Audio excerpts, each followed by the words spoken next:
Esta es la introducción del documental sobre la concordia. Concordia nos conlleva obligatoriamente a paz y armonía no solo con nosotros, sino también con los demás.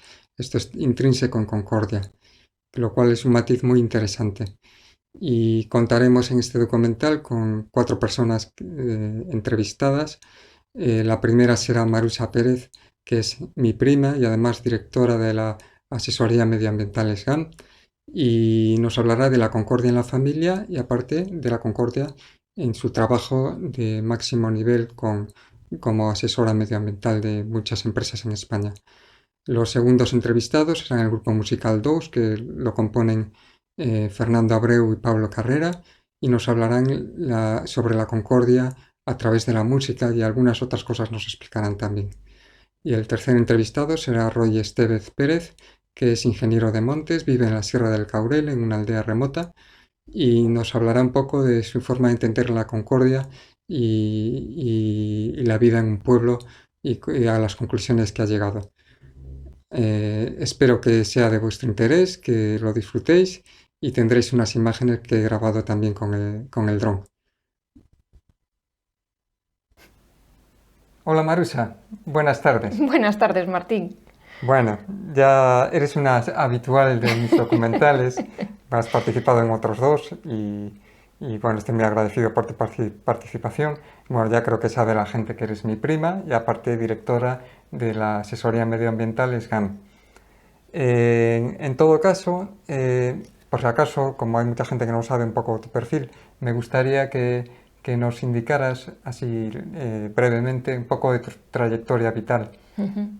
Bueno, pues no sé, yo creo que mi trayectoria vital es muy sencilla, ¿no? O sea, yo, bueno, nací en Vigo en una familia fabulosa que yo creo que definitivamente marca cómo somos y cómo soy yo. Y bueno, pues después de una infancia muy normal, bueno, con una incidencia importante, ¿no?, en la vida, que es pues la muerte de un padre, pero en un entorno muy estable y lleno de respeto y de cariño, pues en un día me decidí a estudiar nada menos que geología. Bien. Y bueno, pues eso es un cambio, un momento importante en mi vida, porque además me tengo que ir a estudiar fuera y pues eso te da también una madurez, yo creo, y una perspectiva nueva de la vida. Y bueno, después me costó encontrarme en el mundo laboral, porque en el 92 en España pues realmente empezamos con ese paro estructural que sigue existiendo hoy en día de una forma muy profunda y bueno, pues en un momento dado me lanzo al negocio autónomo en el ámbito de la consultoría ambiental con sus tropiezos y bueno, pues hasta aquí he llegado, ¿no? Y quizá pues eso marca pues la segunda mitad de mi vida, por lo menos hasta aquí. Y también pues un poco resaltar pues otro evento importante también, que pues en un momento dado, hace unos casi 12 años, pues conocí al que se convirtió en mi marido. Aunque bueno, hoy pues por circunstancias de la vida no seguimos juntos, pero también me ha hecho crecer mucho. Y quizá esas son las cosas más importantes, quizá porque el ser extranjero, él, de otra cultura, de otra religión, pues también pues te hace abrir la mente, o por lo menos desde luego así ha sido en mi caso. Y bueno, pues creo que con eso llega. Sí, sí, muy, muy breve, pero muy centrado en los momentos vitales más importantes, que creo que es lo mejor. Y bueno, la primera pregunta es, el documental está centrado en la concordia. Entonces yo, como soy tu primo, desde pequeñito nos conocemos y mantenemos un contacto estrecho desde hace muchísimos años. Nos llamamos frecuentemente, estamos en contacto. Y siempre he percibido de ti que eres una persona que trata de sacar lo positivo de los demás, de ensalzar a los demás, de buscar ayudar al más débil. de que eres una persona que aporta esta concordia especial en la familia. Entonces me gustaría un poco que nos hablaras de la concordia en la familia y cómo se puede lograr. Bueno, primero yo no me veo así, ¿no? Entonces cuando me lanzaste este reto, pues pensaba yo, digo, bueno, cuando los demás nos ven de una forma, ¿no?, que al final de cuentas es un poco el espejo que nos rebota los reflejos, ¿no?, pues supongo que algo habrá de eso, no lo sé. Bueno, ¿qué es la concordia? Y me fui un poco al diccionario, porque la concordia es una palabra que usamos poco. Y en el diccionario, pues la definición es muy sencilla, es acuerdo o armonía de las personas y las cosas, ¿vale? Sí. Entonces, bueno, pues... va más allá de la paz interior. Sí, claro, claro, pero utiliza también esa otra faceta del acuerdo, que es muy importante, sí, porque la armonía uno la puede tener en solitario, pero la concordia y ese alcance de acuerdos es necesario en la sociedad. Y es necesario para vivir, para respetarnos, para conservar la naturaleza, que es aquello en lo que yo trabajo más, ¿no?, en ese ámbito. Y bueno, pues digo, pues en eso es lo que tenemos que centrarnos, ¿no? Y realmente, pues si yo lo pienso un poco, ¿qué he hecho yo en ese sentido? Bueno, pues yo creo que he sido una privilegiada, primero, de nacer en un entorno, como decía hace un momento, donde la armonía siempre ha estado presente. ¿Y cómo ha estado presente? Yo creo que desde el máximo y más sencillo respeto a todos, independientemente de su edad, de su condición, de sus ideas. Entonces hemos vivido, tú también, creo, en un entorno en el que se han aceptado pues todas las posturas, ¿no? Al margen de que pues tengamos que hablar, discutirlas, de esto no me gusta, o yo esto tengo que renunciar por el bien común, o lo que sea en cada caso, ¿no? Y quizá esa vivencia que yo creo que siempre he tenido y que siempre han compartido conmigo mi madre, mi padre cuando vivía y mis hermanos, ¿no? Un poco es lo que yo creo que prima. Que a lo mejor en mí se note más, pues no lo sé. A lo mejor es una cuestión también de carácter, ¿no? Esa facilidad que algunas personas tenemos para la templanza y que otros por su carácter, por su personalidad, que hoy se sabe que hay algo también genético en la personalidad, ¿no? Pues les cuesta más esa templanza, y quizá a mí lo que me ha caracterizado es esa templanza que permite que reciba y que sea capaz de, como dices tú, pararme a ver la visión y lo bueno de cada cual. Y quizás sea esa la clave, ¿no? El que seamos capaces de tomarnos las cosas con calma, ¿no? Y no siempre tenemos un entorno vital que nos lo permita, ¿no? Y yo creo que eso es un poquito lo que hay que trabajar, ¿no? En esa calma, que es la que da la armonía y la que nos permite buscar el acuerdo cuando no lo hay. Pues muy bien. Diriges la asesoría medioambiental SGAN, y en ella tienes que afrontar trabajos de asesoramiento medioambiental y sobre la política de residuos y bueno, sobre los residuos, cómo tratarlos. ¿Crees que en la Unión Europea y en España en concreto se está haciendo lo suficiente en estos aspectos? Y si aparte de todo, si hay alguna forma de conseguir la concordia entre el ser humano y el planeta, la naturaleza. A ver, si se está haciendo suficiente, nunca es suficiente. Somos una población inmensa, la población humana, y todo lo que hagamos para corregir el impacto de nuestros actos del día a día, como sociedad y como individuos, se quedará siempre corto, ¿vale? O yo por lo menos así lo veo. ¿Qué sucede? Pues a nivel, por ejemplo, de la Unión Europea y de España como parte de ella, sí es cierto que se ha evolucionado muchísimo, en positivo, ¿vale? ¿Qué sucede? Que de las políticas que detrás tienen un soporte científico y que deciden, pues vamos a hacer esto en residuos, vamos a hacer esto frente al cambio climático, vamos a hacer esto respecto a las aguas, los suelos, la biodiversidad, de lo que se dice a lo que luego se alcanza a hacer, nos quedamos siempre cortos, porque hay un montón de presiones y hay una inercia de sociedad, de las empresas, que hace que sea muy difícil. Pero fíjate, hay una cosa muy importante y es que las nuevas políticas que se están desarrollando, concretamente en la Unión Europea, sobre todo a partir del momento en que se declara la emergencia climática, ¿vale?, han incorporado un ingrediente que hasta ahora no existía y que para mí es súper importante, y es que establecen la importancia de empoderar al ciudadano en la toma de las decisiones ambientales, ¿vale? No somos ni medio conscientes los ciudadanos de lo trascendente que es que desde los gobiernos europeos se diga esto por primera vez. Tenemos que dedicar esfuerzo desde las políticas para que el ciudadano tome las riendas de lo que está sucediendo, actuando activamente, ¿vale? Y en ese sentido, bueno, pues las políticas, sobre todo en tema de residuos y de lo que hoy se llama la circularidad, la economía circular, están buscando eso, que cada uno pongamos nuestro granito de arena, porque realmente es la única forma de eso que acabo de decir, que todo lo que hagamos no es suficiente, sea por lo menos lo más eficaz posible, porque tenemos que ser conscientes de lo que se está diciendo ahora con la regulación energética, de que es que esos 3 grados más en verano en nuestros aires acondicionados no son tanto en el sacrificio personal, pero son mucho en el global. Y eso es lo que tenemos que conseguir cambiar como sociedad.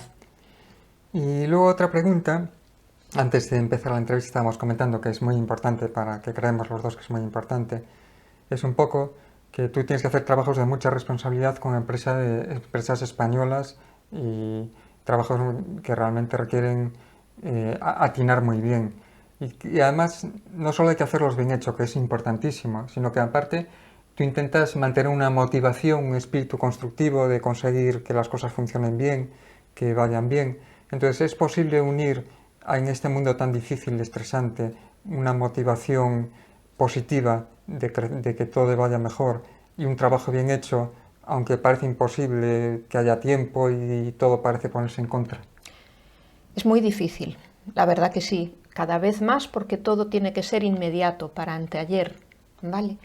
Yo creo que en breve esto cambiará, porque estamos viviendo un momento en que esa inmediatez, a los que queremos trabajar bien, tanto en el sector público como en el privado, nos está generando tal presión que estamos empezando a renunciar a seguir aceptando esa celeridad. Y se retrasan trabajos y al final no pasa nada. Pero es que vale la pena hacer un trabajo bien hecho, porque va a repercutir en todo. Y aún seguimos en esa dinámica de prisa, prisa, prisa, todo plazos, que es horroroso, yo lo sufro muchísimo en el día a día.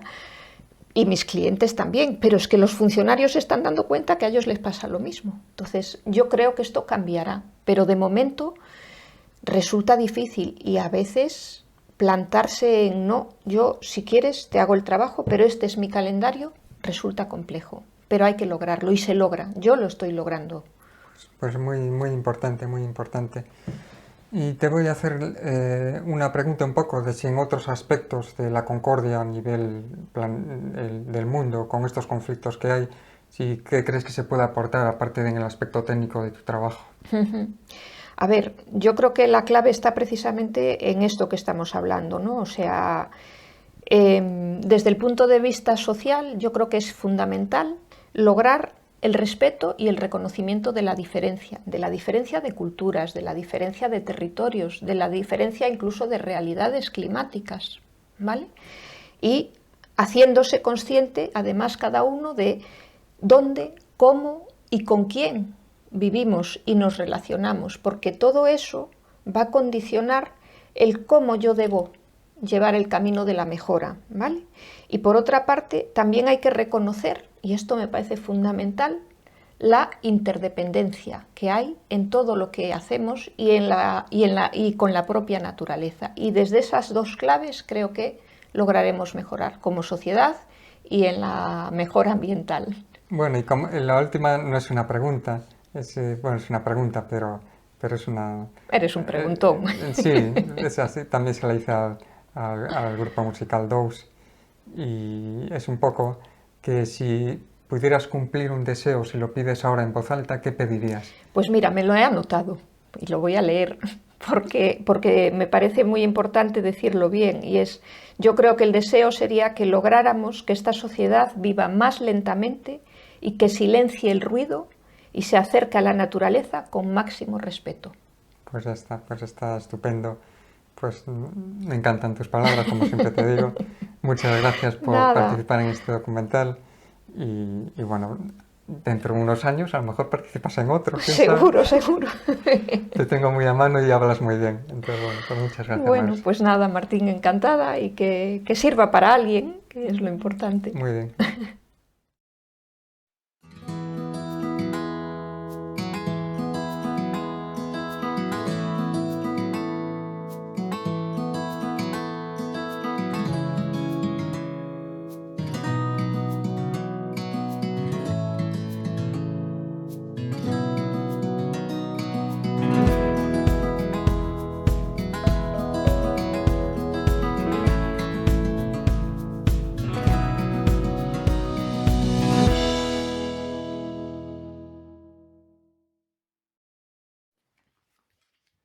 Hola Pablo y Fernando, Fernando y Pablo. Lo primero es daros las gracias por haber venido hasta mi casa a grabar esta intervención, esta entrevista para el documental sobre la Concordia. Y lo segundo es que empecemos antes de las preguntas, que si nos podéis contar un poquito de vuestros datos biográficos, de vuestra evolución personal, vuestra trayectoria, pero claro, tiene que ser muy resumido, a ver si, si nos podéis contar algo de esto. Muy bien, pues empiezo yo.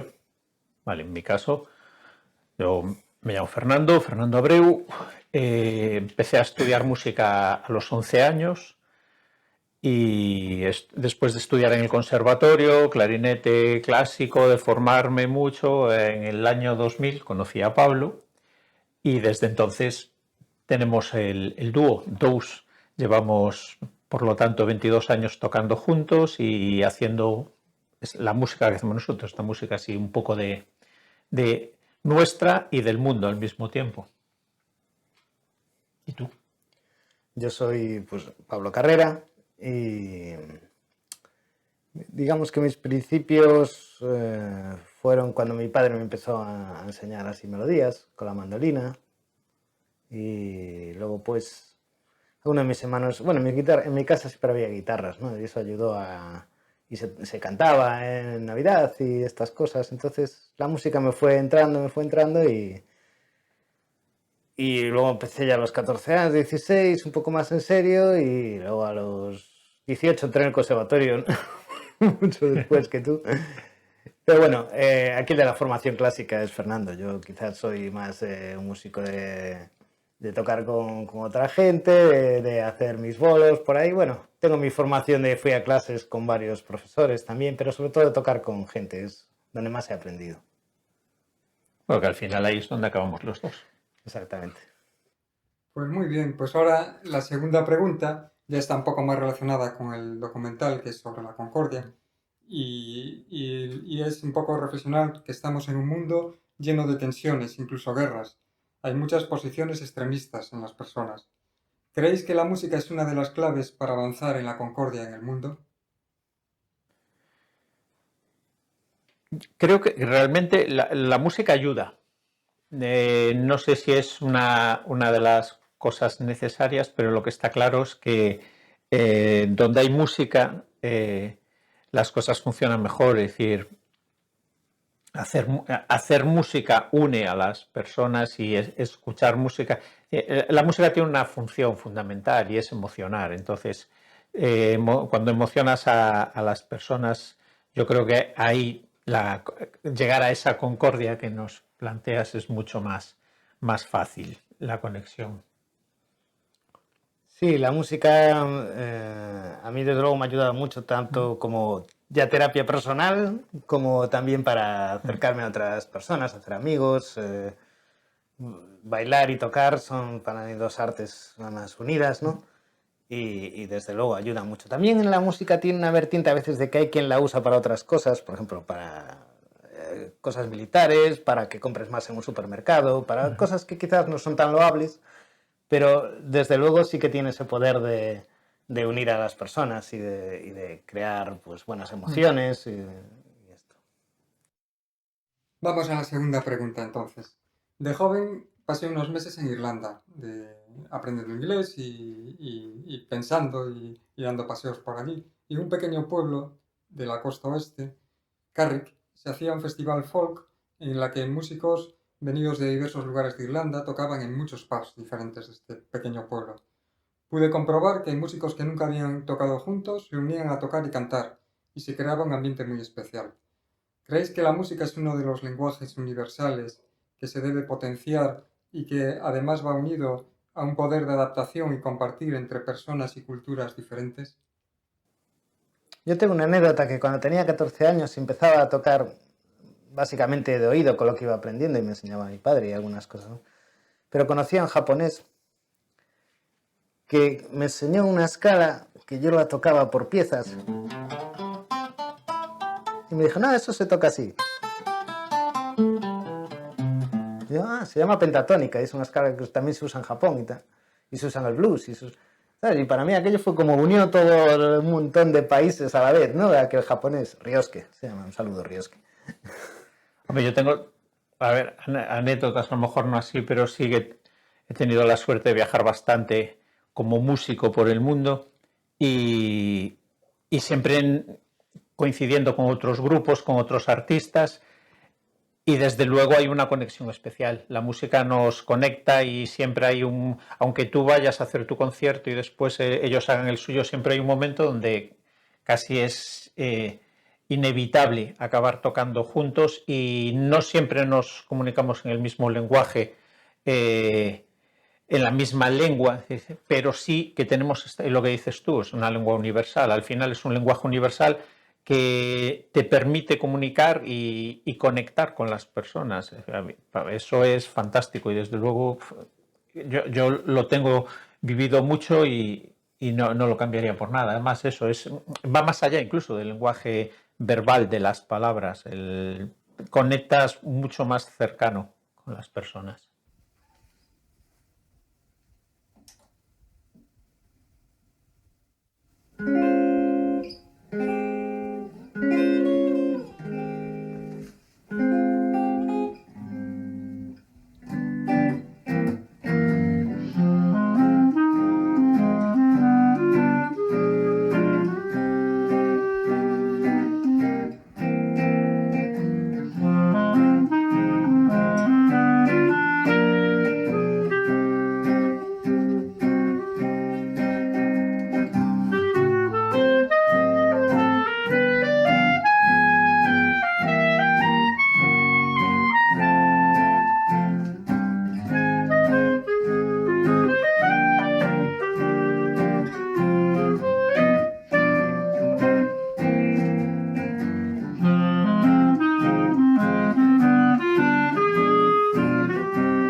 La cuarta pregunta es si tenéis algún músico que os inspire especialmente en vuestro día a día y por qué ese músico en concreto.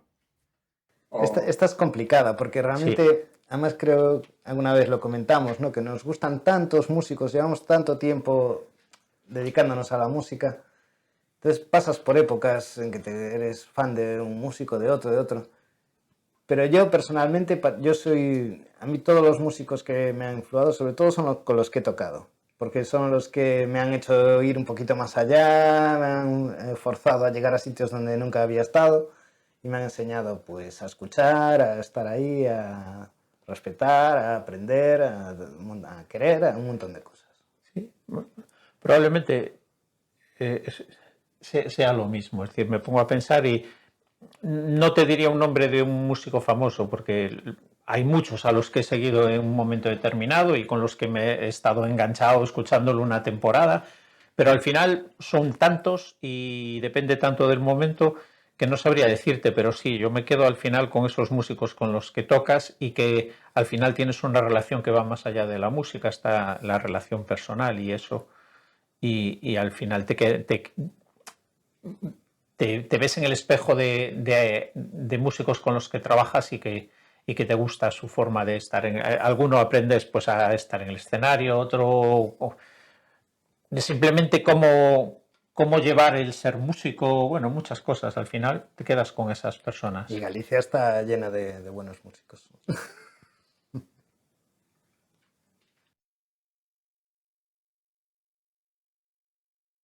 De joven recibí clases de violín de un gran violinista cubano llamado Armando Toledo.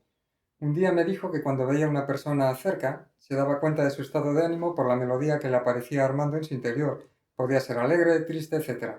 ¿Hasta qué punto vivís la música en la vida diaria? ¿O es una faceta entre varias que no se mezcla con vuestra vida privada? Yo creo que vivimos la música como una pasión ya inconsciente. Es como que oyes hablar a alguien y oyes melodía, oyes como entona, oyes el intermitente del coche, es un ritmo. Vas andando y sientes el latido del compás. Es una cosa así, yo para mí la llevo. A veces te olvidas de ella, pero siempre te viene de vez en cuando algo musical. Y después estamos rodeados de instrumentos constantemente, Sí. con lo cual al final Sí, estás en casa, tocas el piano o sí. yo qué sé. A mí me ayuda mucho pues hacer que tengo que ordenar la habitación. Si voy como bailando o utilizando un ritmo, pues me es mucho más fácil. Que si tengo que hacerlo a la vez. Y en mi caso, aparte de ser intérprete, también soy profesor de música, con lo cual estoy prácticamente todo el año, cuando no estoy tocando, estoy enseñando música, entonces al final la música está ahí. Sí, un poco lo que preguntaba Martín. Si escuchamos melodías en los demás, ¿no? Si vemos... Bueno, nos dedicamos a eso durante un tiempo, a eso, como comentaba antes, talleres de arte terapia, donde, bueno, hacíamos como de espejo de las emociones de los demás, ¿no? El foco no éramos nosotros, sino los demás. Y bueno, tú das clases en grupo, pero yo doy clases individuales, ahí es más fácil captar un poco el estado anímico de la otra persona, ¿no? Y sí que lo notas, podrías traducirlo a melodías, pero sí notas las emociones de la empatía, de cómo está y tal, con unos segundos, normalmente. Ahora es otra pregunta sobre las cualidades que aporta la música, el ser músico. Pues se me ocurren a mí cualidades como pueden ser la espontaneidad, el tesón, el esfuerzo, la empatía, el buen corazón. ¿Esto realmente la música os ha realmente ayudado a desarrollar estas cualidades y veis que ayuda a desarrollar en los demás estas cualidades? Yo quizás destacaría más la escucha, pero la escucha así a un nivel general, no solo escuchar las voces, sino de estar abierto a lo que sucede y a lo que pasa a tu alrededor, que al final estamos conectados todo el tiempo. Entonces, de la misma manera que musicalmente nos escuchamos y nos dejamos espacio, pues también pasa en la relación con las personas, ¿no? Lo de dejar que los demás también hablen, escuchar y yo me veo muy en esa posición de como músico siempre estoy a la escucha más que hablar. Después en el escenario no paro, pero cuando estoy abajo estoy más en la escucha que... Sí, el estudio de la música sí que te obliga a tener mucho tesón, mucho esfuerzo y ser muy disciplinado y constante, ¿no? Entonces, también es una cualidad interesante para aprender porque, ¿no? A veces, pues, el dejar las cosas así, pues, la música, pues quieres acabar de llegar a tocar esa pieza, tienes que dedicarle un tiempo, tienes que y descubrir ese esfuerzo, ¿no? Esa disciplina. Un poco, eso está guay. A mí me parece que también es una... Sí, de hecho, en el instituto, por ejemplo, los alumnos que estudian música, siempre se habla de ellos como que son alumnos que tienen una capacidad especial de trabajo, de concentración, de disciplina, al final, de organización. Entonces, al final son cosas que se valoran mucho de todas las personas que estudian música. Y desde luego ayuda a encontrar, pues sí, cierta armonía a veces, ¿no? Como decía antes, a liberarte de cosas que tienes dentro. Vamos, es una vía. Una concordia con nosotros mismos y con los demás. Eso es. Sí, incluso en algún momento yo me planteo la música cuando la hago para mí en casa, así como un tipo de meditación. Es decir, al final hacer música, improvisar música es como un proceso meditativo. Durante el confinamiento, por ejemplo, yo hice mucho eso, de tocar música sin más objetivo que me sentara bien a mí, como un proceso de desconectarme del mundo y meterme ahí y a hacer mi música y a mí me siento muy bien. La siguiente pregunta es un poco sobre vuestra forma de componer. A mí se me ocurren varias cosas. Podéis empezar por una idea o una melodía en la mente o una letra y luego componer. O a lo mejor componéis empezando desde cero. ¿Cuál es vuestro proceso? Son variados, muy variados. Depende a veces una frase que dice alguien te queda y te llega un mensaje. Otras veces, como decía Picasso, que la inspiración te coja trabajando. Te estás tocando y tocando, tocando y de repente surge una flor después de estar cavando ahí. Encuentras algo. Entonces a veces improvisamos también. De hecho, nacimos improvisando como dúo. Cuando empezamos a tocar, lo único que hacíamos era improvisábamos. E improvisábamos además sin ponernos de acuerdo lo que íbamos a hacer. Era tocar, intentar que hubiera una conexión entre nosotros dos, una escucha entre nosotros dos, y entonces también grabábamos todas esas improvisaciones y a partir de ahí te das cuenta que detrás también tienes un aprendizaje ya hecho. Entonces, cuando improvisas, al final estás poniendo sobre la mesa todo lo que tienes aprendido anteriormente. Y es una de las maneras de las formas más habituales en las que componemos. Después pues un día llega Pablo y me dice, oye, mira esta melodía, o haces una armonía, o yo hago una armonía. Ritmo, Sí. Melodía, armonía solo. o contexto emocional, ¿no? Sí. Un poco serían los 4 posibles puntos. Muy bien. Y la última pregunta es, si pudierais cumplir un deseo, si lo pedís ahora en voz alta, ¿qué pediríais? Hombre, a mí lo que me gustaría es que en el futuro hubiera espacio para que las personas sean libres, ¿no? Como mi hijo, pienso en él y pienso cuando crezca, pues que este mundo pues le siga permitiendo ser libre y expresarse como él quiera. Sí, yo creo que últimamente estoy notando como una falta de escucha. Entonces, así en general, ¿no? Y en particular en la música, como que cuesta llegar cuando haces una música que quieres llegar a la parte más profunda. Entonces, es como que falta escucha. Entonces, hombre, estaría bien. Después, a nivel personal, a mí lo primero que se me ocurre en un deseo en voz alta es que a mí me gustaría volver a tener aquí a seres con los que ya no están, ¿no? Es decir, eso de, pues mira, a mi padre o a mi sobrino, pues me encantaría poder tener la oportunidad de poder tenerlos de nuevo, abrazarlos, verlos. Entonces, y creo que a los dos nos gustaría que se acabaran las guerras y todo. Obviamente. Ya. Y si la música ayuda a eso, pues aquí estamos para poner nuestro granito. Pues muy bien, pues muchas gracias. Ha sido muy bonitas vuestras palabras y no tengo mucho que decir, solo que muchas gracias. Un placer. Gracias.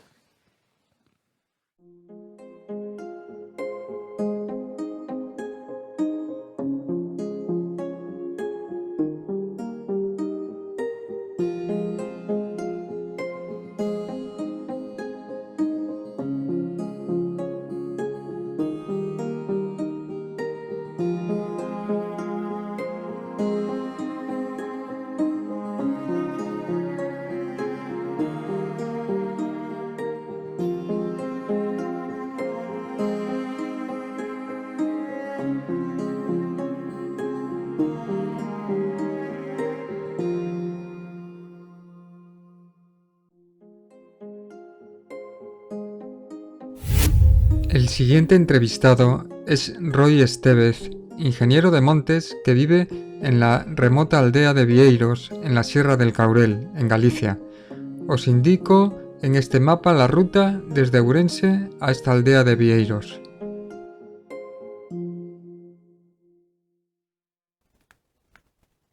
Hola Roy, muy buenas. Llegaste ayer a Vigo desde tu aldea en Vieiros y te agradezco mucho que hayas venido a mi casa para poder grabar esta intervención tuya en el documental. Te conozco de hace años porque te he dado un curso de fotografía hace muchos años. También te he ido a visitar a tu aldea de Vieiros en el Caurel. Y bueno, pues que creo que tu perfil encaja muy bien en este documental sobre la concordia y en concreto especialmente con la concordia con la naturaleza. Entonces, bueno, pues que lo primero que me gustaría que me indiques es una breve reseña vital de tus datos vitales o tu trayectoria, así resumido. Bueno, gracias por invitarme. No sé si mi intervención espero que sea de utilidad, porque al final no deja de ser un punto de vista personal, basado en unas experiencias personales. Claro, eso es lo que cuenta. Y con respecto, bueno, reseña vital, nada. Yo nací en una zona más urbana, pero siempre tuve relación con el rural gracias a mis padres, aparte de Peñatrevinca, pues ellos tenían una casa allí en el Caurel y desde niño aquello era siempre mi aldea. Siempre fui para allá con mis hermanas y allá pasamos la infancia de todos los festivos y todos los fines de semana íbamos para allá.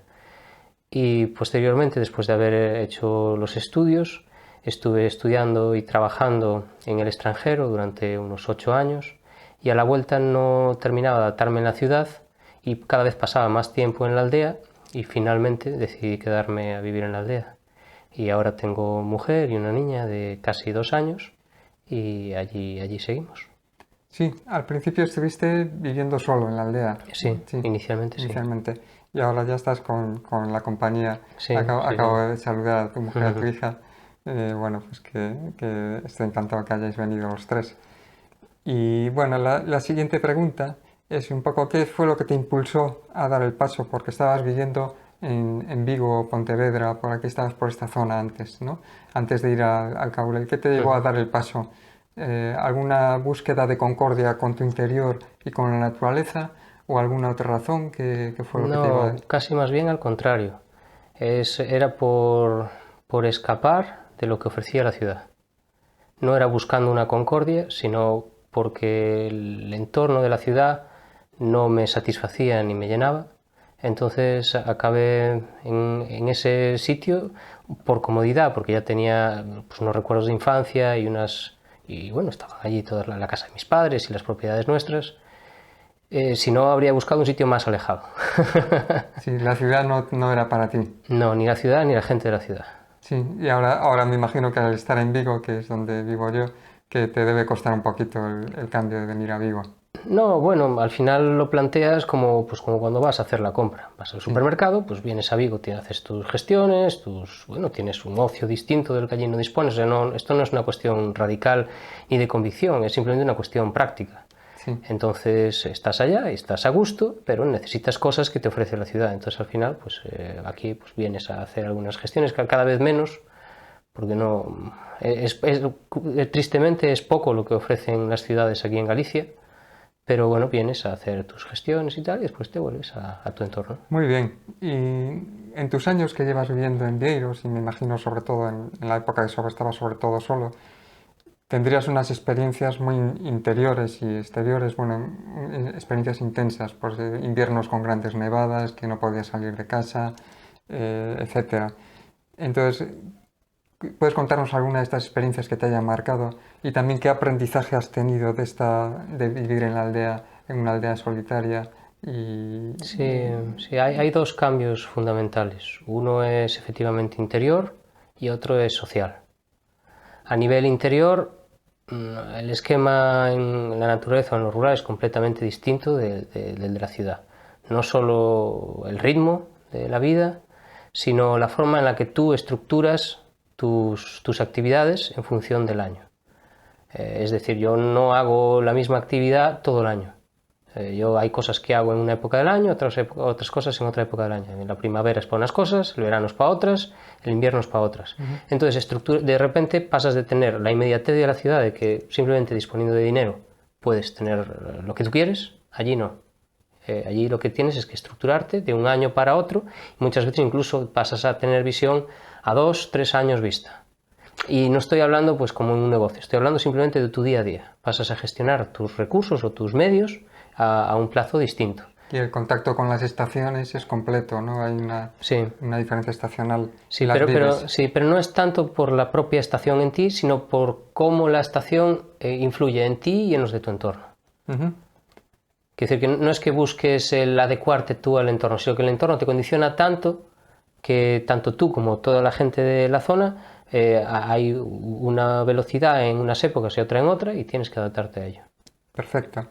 Y el segundo punto, que es el social, es que también la vida en una aldea es completamente distinta de la vida en una ciudad. Sí, sí. En la ciudad es algo completamente alienado, tienes contacto pues mucho más superficial con una gente, quizá más próximo con un grupo de amigos o quizá con alguna familia, pues sí que puedes tener un contacto más regular, pero hay una separación muy grande. Mientras que en el rural es completamente distinto. Tu relación con los vecinos y con la familia cambia completamente. Y hay que tenerlo en cuenta a la hora también de aguantar las condiciones que hay. Sí, sí, sí. Y un poco, puedes decir lo importante, yo también lo piensa casi todo el mundo en estos momentos, ¿ya? Que es que la humanidad recobre el contacto con la naturaleza y se aleje un poco del consumismo. Consumir hay que comprar cosas, pero un consumismo excesivo, sin límite, de recursos, de todo. Entonces un poco puedes hablarnos de esto. Y con tu experiencia de que en la aldea vives sin necesidad de comprar tanto, aunque tienes que comprar. Sí, eso es complicado. Es un análisis complicado que yo creo que no sé si soy capaz de hacer un balance sencillo de eso. Porque en realidad no vuelves a la naturaleza por volver a la naturaleza. Si lo haces así es una visión demasiado simplista, ¿no? Y donde acabarás frustrándote y acabará creándote más problemas de los que tú puedas intentar solucionar en la naturaleza. Los problemas vienen con nosotros. Entonces lo primero que tenemos que solucionar los problemas con nosotros antes de ir a la naturaleza. Si quieres ir a la naturaleza a disfrutarla, perfecto. Pero lo que no puedes es, estando tú mal, pretender ir a la naturaleza y que la naturaleza te cure. Entonces, digamos que los problemas humanos y sociales hay que tratarlos dentro de la humanidad y dentro de la sociedad. Y tratar de que la naturaleza esté siempre ahí y sea un recurso que a nosotros nos es increíblemente saludable y es el futuro que nos puede salvar, pero nuestros problemas tenemos que solucionarlos nosotros. Me parece un planteamiento muy interesante. Yo sigo camino espiritual, soy monje budista y también pienso que el interior hay que trabajarlo y los problemas. Pero bueno, también sí que he de reconocer que a veces vas a un entorno natural, a pasear, y es como que la mente se te despeja y se te clarifica en muchas ocasiones. Sí, pero son momentos puntuales. Yo me doy cuenta que la gente que hace eso, a la vuelta, sigue haciendo lo mismo, la misma rutina, el mismo consumo. Con lo del COVID, ¿qué pasó? Todo el mundo desesperado comprando casas de campo, tratando de tener un acceso a lo rural y con furgonetas para poder escapar de las ciudades y tener más contacto con la naturaleza, y acabó repercutiendo en un montón de problemas. Sí. Porque la gente se lleva las furgonetas, ahora tienen todos los sitios cerrados porque la gente con las furgonetas no sabía comportarse en el campo, y la gente que compró segundas residencias, ahora en vez de vivir en la aldea acaban trayendo sus problemas de la ciudad a la aldea y creando problemas en las comunidades. Entonces, al final, no es la solución. O sea, primero hay que trabajar a la sociedad desde un punto de vista del consumismo, de responsabilidad, de concienciación, y mientras tanto ir salvando a la naturaleza, porque a ella acabaremos tendiendo todos, pero no es nuestro salvador. No, me parece muy, muy interesante lo que estás contando. Y un poco, ya lo has contestado, tenía esta pregunta Y una pregunta sobre una persona si quiere ir al pueblo a vivir viviendo en una ciudad, que debe pensar, pero ya esta la has contestado, que en qué debiera valorar. Entonces tengo otra pregunta que es un poco relacionada con los incendios que se han pasado en el Caurel este verano, terribles incendios. Entonces, bueno, un poco cómo habéis vivido esa situación, os han tenido que evacuar algún día del pueblo Sí. y un poco vuestra idea de introducir ganado en el futuro, en el Caurel. Un poquito que nos comentes brevemente esta... Sí, nosotros tuvimos suerte. En nuestra aldea nos libramos del fuego gracias a Rugueira, porque estuvo ardiendo durante 4 días, no había medios para atajar. Pero cuando el frente se fue acercando a Rugueira, que era el frente que podría afectar a nuestra aldea, entonces invirtieron en medios. Estuvieron casi 2 días helicópteros y... Perdón, un momentito. Recordamos que Rogueira es un bosque autóctono, el mejor conservado de Galicia, uno de los mejores conservados de Galicia, y muy transitado por turistas y personas senderistas, y que es un enclave ecológico especialmente importante. Sí, sí. Entonces, gracias a que fue ahí invirtieron medios. Sí, sí, porque Rogueira, en Galicia, o sea, coincide que en Rogueira coincide una falla geológica, entonces hay una parte caliza y una parte de pizarra. Y en la parte de caliza hay especies altomediterráneas, entonces la confluencia de especies atlánticas y altomediterráneas en un sitio, en un espacio tan pequeño, y aunque está antropizado, pero está relativamente naturalizado, a nivel biológico es increíble. Entonces existen múltiples estudios, las universidades están muy implicadas y es un poco como un elemento clave, y por eso en cuanto se vio afectado los medios de extinción reaccionaron con rapidez. Al atajarlo allí logramos que no viniera a nuestras aldeas. A las aldeas todas de los valles altos glaciares que hay en la Sierra del Caurel se salvaron gracias a eso. Parece bien. Pero sí que lo pasamos mal. El día antes de que nos desalojaran había tanto humo que te costaba respirar y a unos 2 metros ya no veías de la densidad que tenía el humo. Y después cuando nos vinieron a desalojar, sí, te sientes así un poco, miras para tu casa y tus cosas y dices, ¿y yo qué me llevo ahora? No puedes llevarte nada. Al final te llevas una muda y 2 papeles que piensas que pueden ser importantes y lo demás lo dejas todo atrás, Sí. sin saber lo que te vas a encontrar a la vuelta. Caray. Y bueno, tú eres ingeniero forestal. De montes. Ingeniero de montes, perdón. Es ingeniero de montes. Entonces, por eso has dado estos detalles de Rogueira y un poco, bueno, pues que ahora estáis pensando en introducir un poquito de ganado, ¿verdad? Sí, a raíz de los incendios, ya hacía tiempo que un poco la idea nos rondaba, porque el mantener una aldea entera a base de desbrozadora es algo que no... Lo intentamos durante años y no funciona. No funciona, no hay forma humana ni económica de mantener una zona libre a base de meter dinero y esfuerzo y tiempo. Entonces el mejor recurso que nos queda son los animales. Supone un trabajo extra importante y ahora empezar a ahondar en los conocimientos que todo ello implica, porque el mundo de la ganadería es un mundo aparte. Y además, dadas nuestras características, pues nosotros no pretendemos ganar dinero con la ganadería, sino que es simplemente para mantener la aldea limpia y el entorno pues un poco cuidado. Entonces estamos ahora un poco viendo eso, hablando pues con asociaciones que están haciendo un tipo de manejo diferente y vamos a entrar en algunos programas experimentales y después, bueno, ir probando a ver lo que pasa. Pues muy bien, pues muchas gracias. Muchas gracias, Roy, por tus palabras. Y ya nos veremos cualquier día, seguimos en contacto y pues de nuevo muchas gracias.